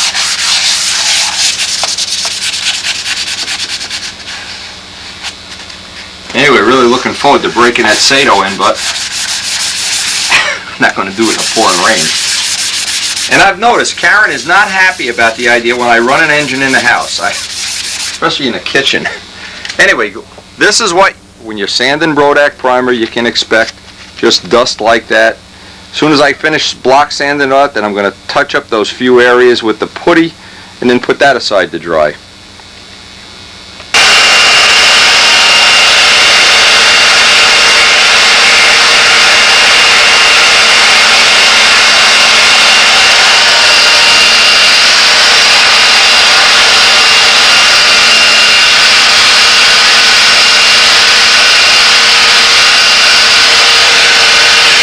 Like we have two little areas to touch up.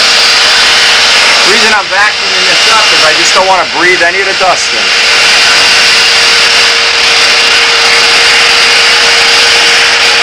in. Using some of our 3M spot repair putty. This looks like the worst spot. It looks like a little thumb went in there.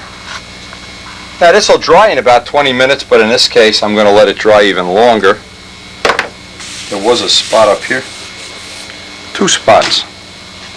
Now these two little areas, in my case, the easiest thing here is going to be just let it dry over, and it's almost dry already. But the thinner it is, of course, the quicker it dries. I want to sand that out. Then, of course, tomorrow maybe, get another coat of primer on this. Final sand. In fact, I ought to there was one little spot in here I ought to do too, as long as I have the material out.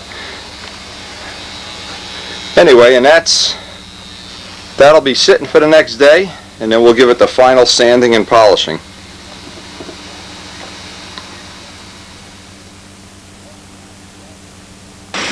The day after this dries, it just powders off.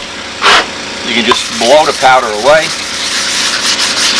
I want to put a final little coat of primer on here, this little area touched up. Again, I always check with my fingers. The other thing is I want to make sure the edges are as nice as possible.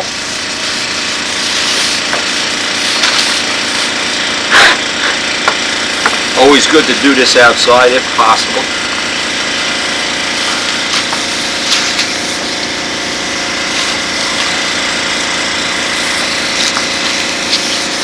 And this was that one area where somebody put his thumb. I don't know who.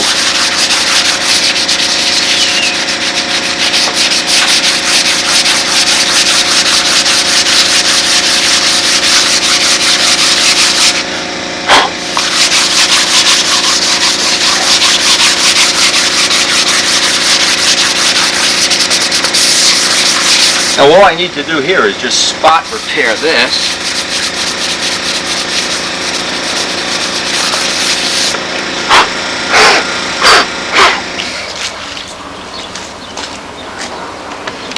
The key is to always get the area to feather edge in, so you just can't feel it with your hand. If you close your eyes, you don't know where that is. Same thing with the other little bad area there.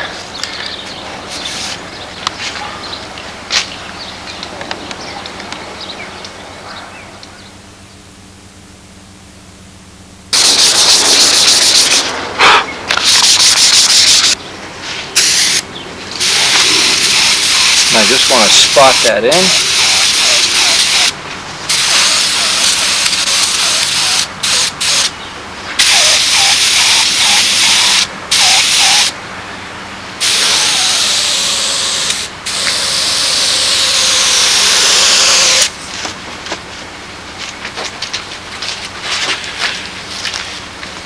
And it's the edges that I want to get as neat as possible.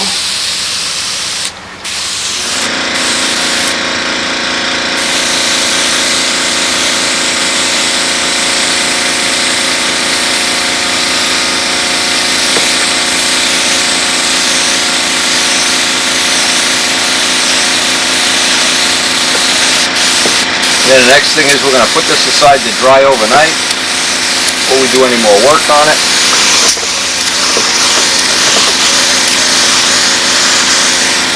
And because it's such a nice sunny day, this will sit out here, let the sun cook it. Well, we've got so many variations in the weather lately. Anyway, the sun will cook that up, but I always like to give that the full amount of time to dry, because the next step is to polish it up, build the edges, the PVA, that's all coming. In the meantime, I'd like to work on that Sato while this is drying. And if it's, well, just glad we got to this point of it so soon.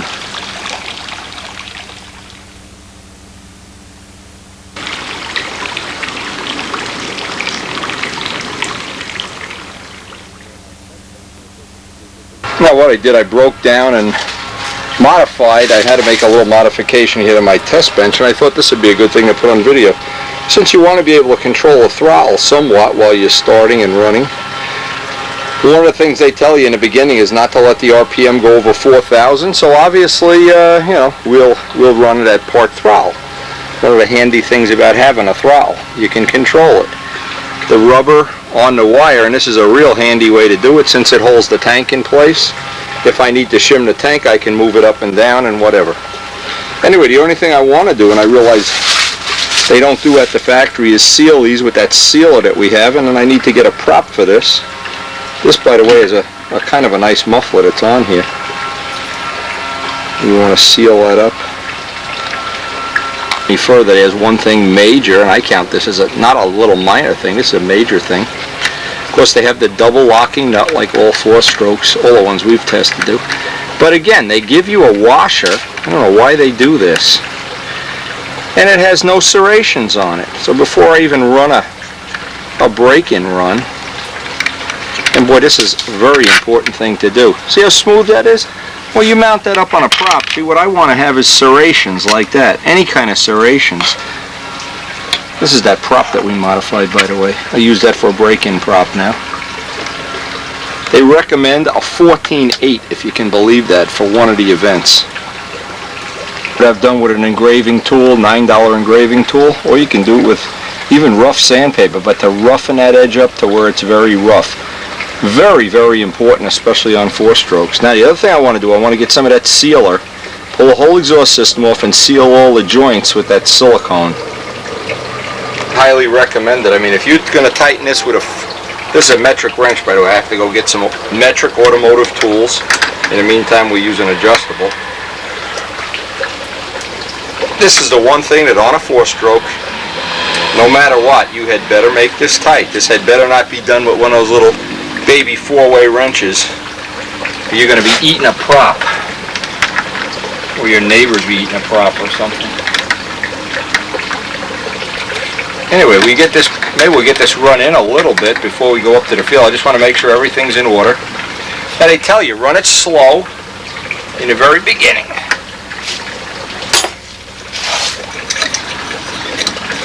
Seal that exhaust system up yet? Now I wanted to check, was any of the max, this is the smaller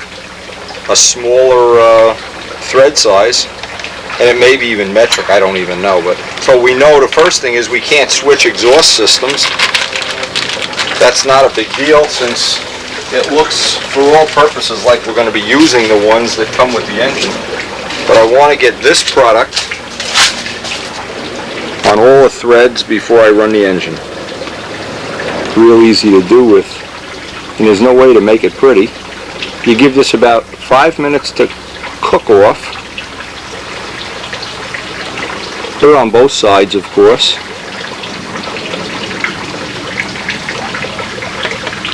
And then thread the parts together while it's just tacky. So that's just tacky and gooey.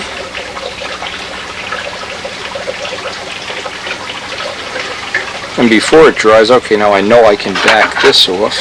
Again, I can see we need to get some wrenches. Some nice metric wrenches would be a good deal right here.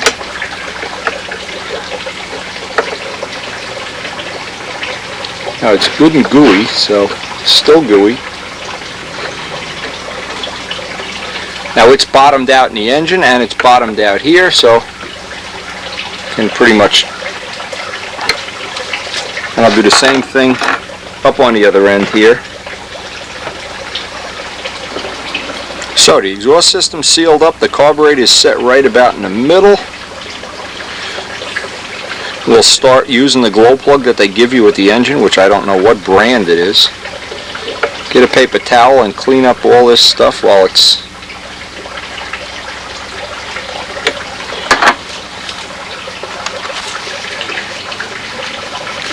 What's amazing, one of the amazing things is how nice and clean these engines stay. Now the Max 70, by the way, I think this is the same threads as a Max 90, so maybe the 90 Maxes will interchange, who knows.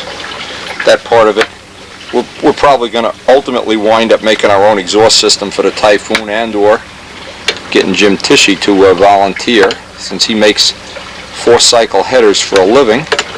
I would assume he knows a lot more than I do. That puts him in a pretty big group of people, by the way. Okay, I want to cap this off and we're ready to go. A whole break-in, and I assume that'll be about the better part of a gallon of fuel. We'll try to use up a gallon of 5%. This has 22% oil, and that's pretty much what they recommend. And they recommend for that first half an hour or so, keeping the RPM under 4,000.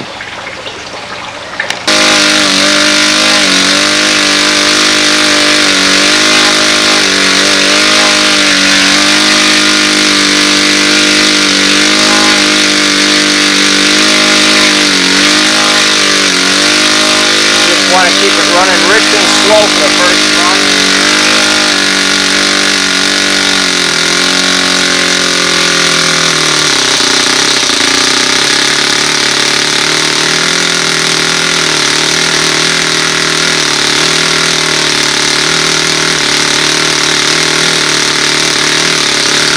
They even tell you in the instructions to leave the battery on for the first 20 minutes, so we'll just kill that battery. Let it run out a couple of tanks of fuel. Boy, is this quiet. Now we have a baseline. We know with a 14.5 rev up, if it'll turn 9,500, it'll fly the plane. At 10,000 it gets real strong. Anything over 10,000 we have to throttle back. Actually, anything over about 97 we throttle back. So we're just going to let this idle for a couple of runs. Boy, this is considerably quieter than the Max, much quieter. And I'm doing it in a confined area here where there would normally be echoes. Tomorrow at the field it'll probably be even more obvious that it's quiet. Again, we got the fuel with 22% oil in it.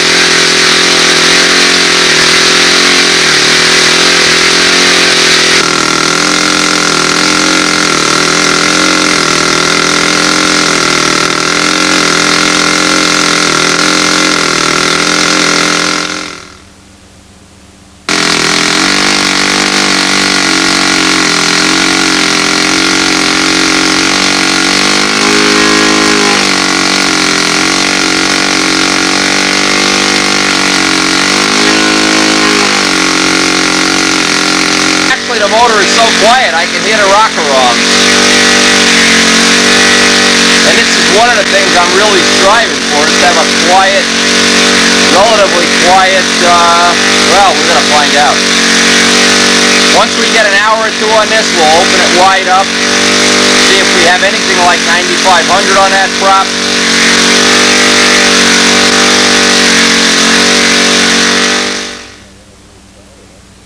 Well, we've got almost all the runtime we want to at low RPM. The next thing I want to do is fire it up, and I want to see if it's going to be, like I said, I have this gauge that at 9,500 it flies the plane just about right, and anything up to 10,000 we can throttle back. Sprays oil all over the place. It's the breather, so I'm going to come up with a little better system of, I don't oil up the table here during the next part of the run, because I want to check the maximum RPM here. It's got enough time on it now, it should be ready for some full throttle runs. My gut feeling is it is really a powerful engine. And quiet. I love the quiet.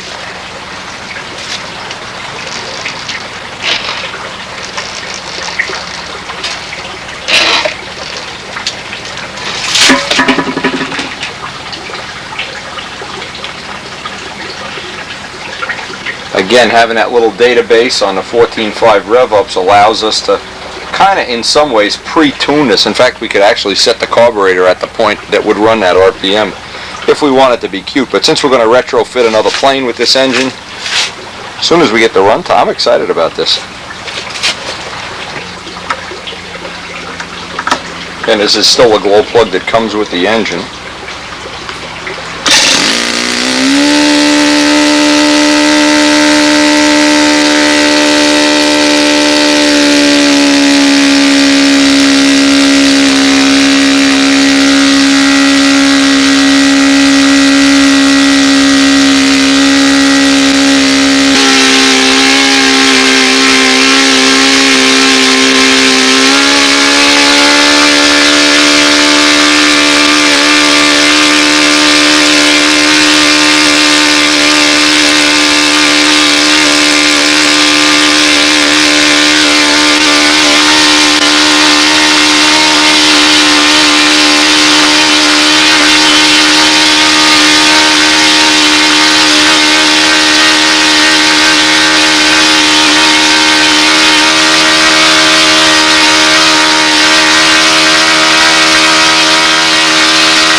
Tomorrow we'll get a little more runtime up the field and hopefully get some flights on the max. And now we have two motors and we can compare and play apples and oranges and mufflers and props and compare them on all different nitro fuels. It's going to be a lot of fun.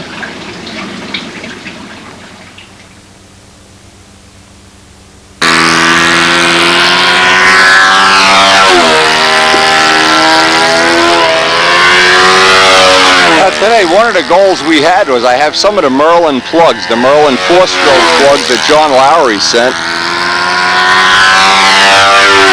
And I wanted to see how they're going to run, because obviously we could run them in the Sato also.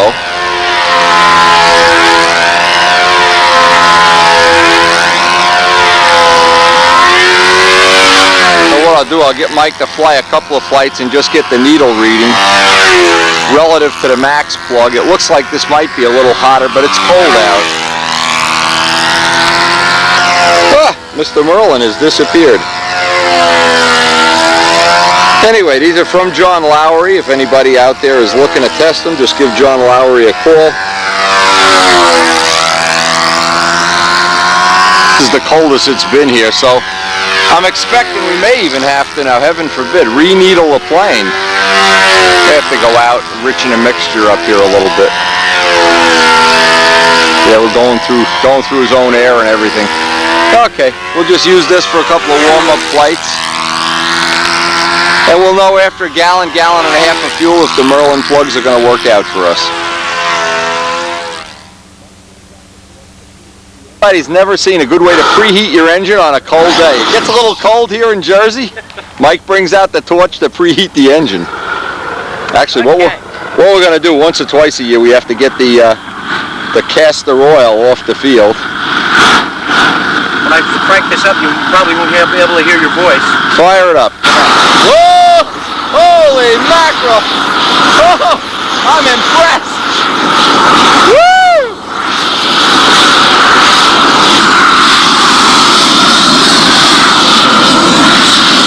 Wow, is that hot? Woo! That crap's coming off of it.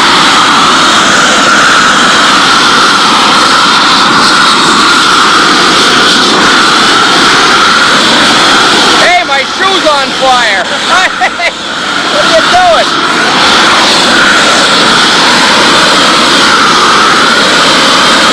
I think this is funny. This is how we kill the grass around the edge of the field.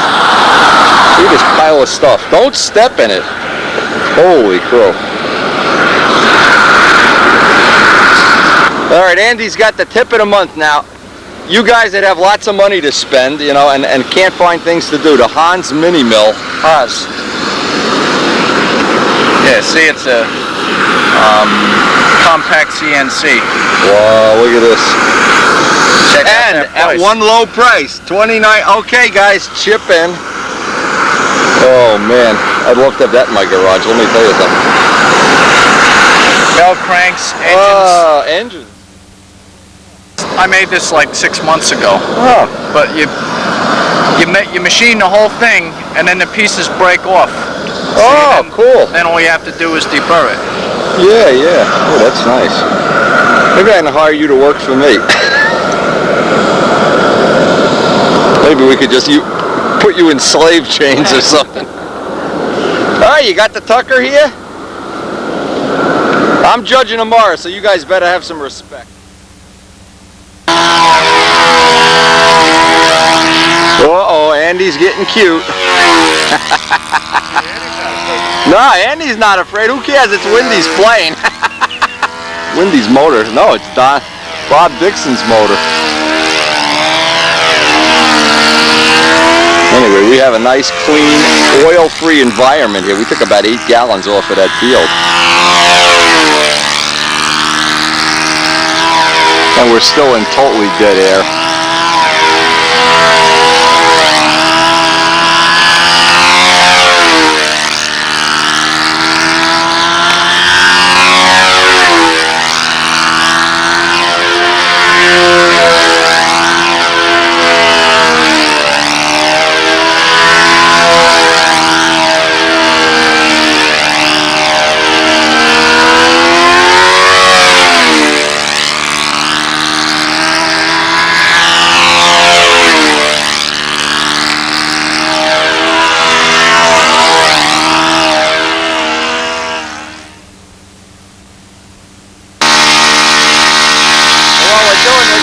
Runs on 10%.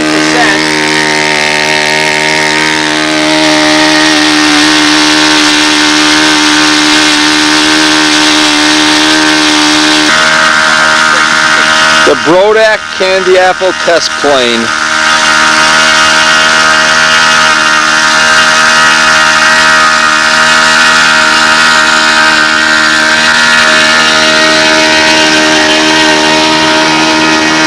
Kind of candy apple, you spray the silver first? Yeah, yeah, it's all silver underneath.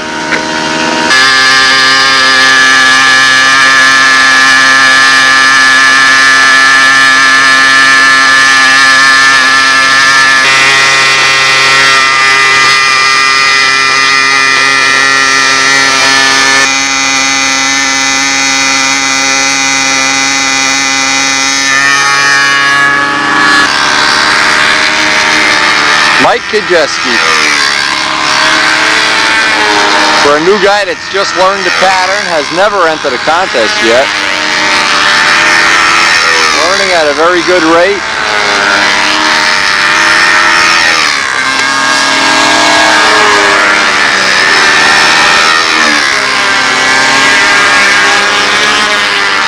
Got the classic Cardinal tradition look. nobody ever likes. Oh, I heard the Sato just shut off. Or else a bird flew into the prop. Oh, Peeps, don't say that, Peeps. No, no, no. It's almost as if a white airplane has a bigger presence out there. Yeah, it looks good against the trees.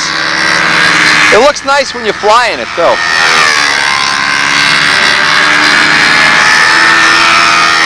Need some nice long wheel pants on it. Yeah, we're gonna make wheel pants because the fiberglass ones don't fit on a wing gear. I gotta make a mold, and we'll make some molded parts for this year. Some big pointy ones.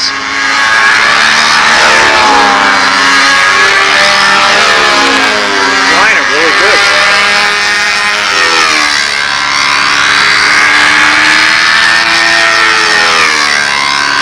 It's a nice power package, just about right for this plane.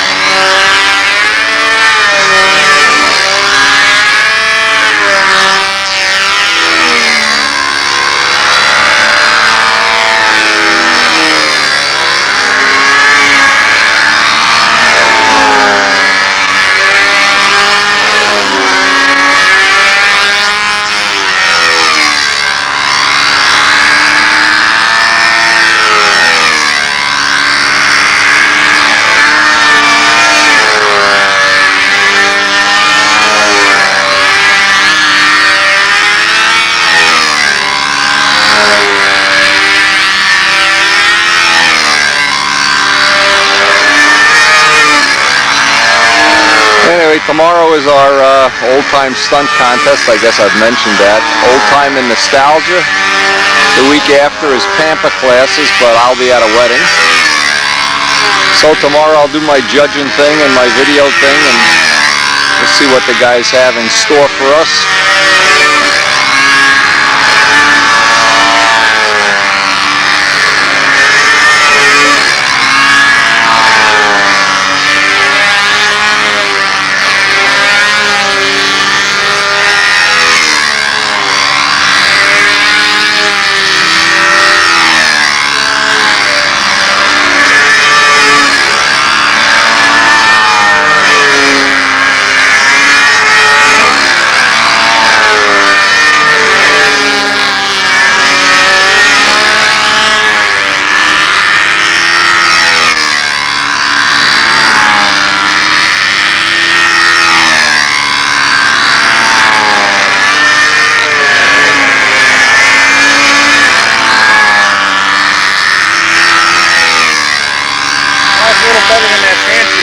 Just a bit, yeah.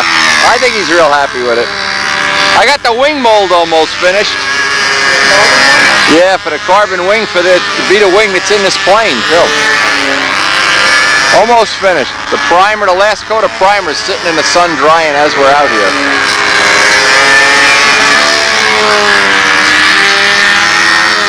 He's got his wing finished, and the tail is, I guess he got parts of it cut out and molded. Made the molding leading edges the other day for the modern tail. We'll see how that works out.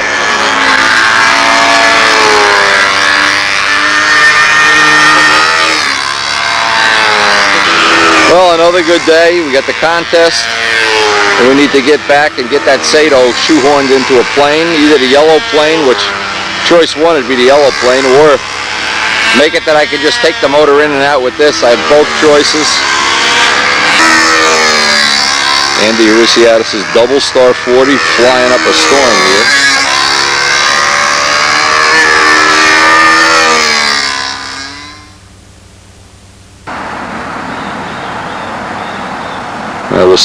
One of the things we want to really start to do is sort out between the Sato and the Max 70, the 270 and 72s, which we're going to like better for our purposes and for that Typhoon. Typhoons are coming.